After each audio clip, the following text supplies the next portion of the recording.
Все-таки, если это национальная крымско-татарская свадьба, мне бы хотелось, конечно, слышать музыку крымско-татарскую, и больше было таких вот танцев крымско-татарских, а не было таких арабских там. Это тоже может присутствовать. Но молодежь почему-то постоянно заказывает вот такую музыку. Біз білген, біз балалықтан көрген тойларын, шырынығы, оларын бір өзгүнлігі енді хай болды. Я, например, желал бы, чтобы побольше было татарского. Например, музыка, да, танцы. Я бы просто поменяла бы немножечко, чтобы, приходя в мечеть, девочки были более прикрыты. Вот.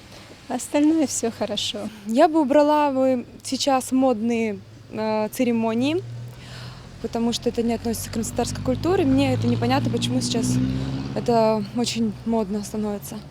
Я бы больше внесла народной живой музыки, живых музыкантов, чтобы были живые музыканты.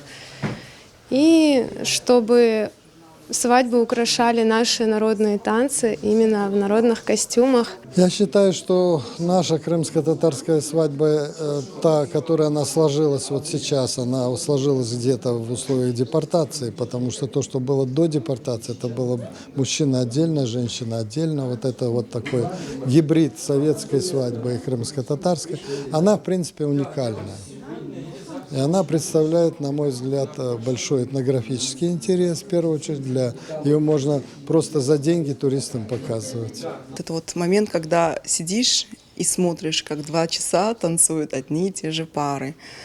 И когда это так все как-то нудно, это хорошо, если ты приходишь и все знакомые, друзья, туганларга на свадьбу, да. А когда это у посторонних, у других, чужих людей, это очень, конечно, нудно.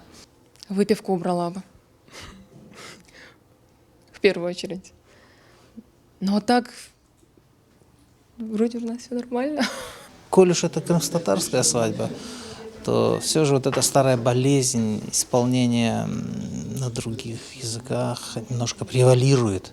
Я не против этого, но все-таки превалирует, знаете. А вот исконно крымско-татарской музыки становится все-таки не так много, меньше. Вот тенденция такая прослеживается. Крымско-татарская свадьба выполнила свою миссию в местах депортации как хранительница крымско-татарской музыки, да, крымско-татарского языка, традиций, обычаев. Народ с охотой на эти свадьбы шел, потому что они общались. Это было место встречи и общения. Сейчас, к сожалению, немножко утрачивает вот эта традиция, а она нужна, эта традиция, особенно в нынешних условиях.